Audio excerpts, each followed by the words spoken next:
محترم ناظرین، السلام علیکم ورحمۃ اللہ تعالیٰ وبرکاتہ۔ میں آپ سبھی حضرات کے سامنے حاضر آنے کا جو مقصد ہے وہ یہ ہے کہ بہت لوگ شک میں مبتلا ہے کہ شب برأت کب ہے، لہذا تمام ناظرین اسلام کو یہ بتایا جاتا ہے کہ اب کی بار 13 فروری 2025 جمعرات کا دن گزار کر جو آنے والی رات ہوگی سورج غروب ہونے کے بعد شب برأت ہے۔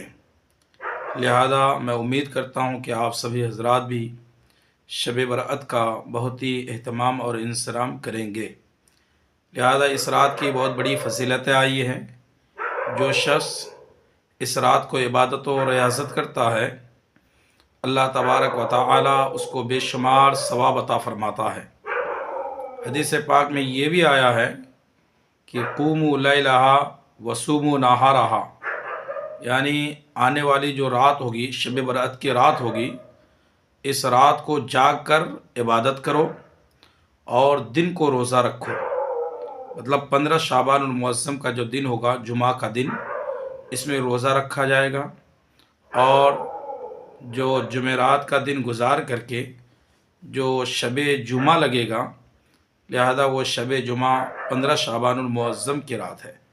اس رات میں عبادت و ریاضت کثرت کے ساتھ کرنی چاہیے اور پیارے آقا صلی اللہ تعالیٰ علیہ وسلم پر کثرت کے ساتھ درود و پاک کا ورد کرنا چاہیے۔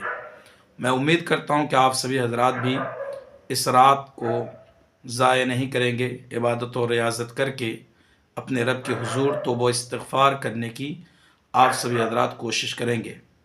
انشاءاللہ العزیز میں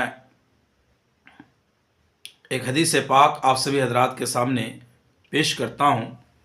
حضرت ابو ہریرہ رضی اللہ تعالیٰ عنہ سے روایت ہے، وہ فرماتے ہیں کہ آقا کریم صلی اللہ تعالیٰ علیہ وسلم نے فرمایا کہ شب برأت کے دن بعد نماز مغرب جو 6 رکعت نفل نماز ادا کرتا ہے اور اس کے بعد کوئی بری بات نہیں کرتا، اللہ تبارک و تعالی اسے 12 برس کی عبادت کا ثواب عطا فرماتا ہے۔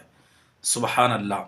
اور حضرت عمار بن یاسر رضی اللہ تعالیٰ عنہ سے روایت ہے، فرماتے ہیں کہ حضور نبی اکرم صلی اللہ تعالیٰ علیہ وسلم نے ارشاد فرمایا کہ جو شخص مغرب کی نماز کے بعد 6 رکعت نفل نماز ادا کرتا ہے، اللہ تبارک و تعالیٰ ان کے گناہوں کی مغفرت فرما دیتا ہے، اگرچہ سمندر کے جھاگ کے برابر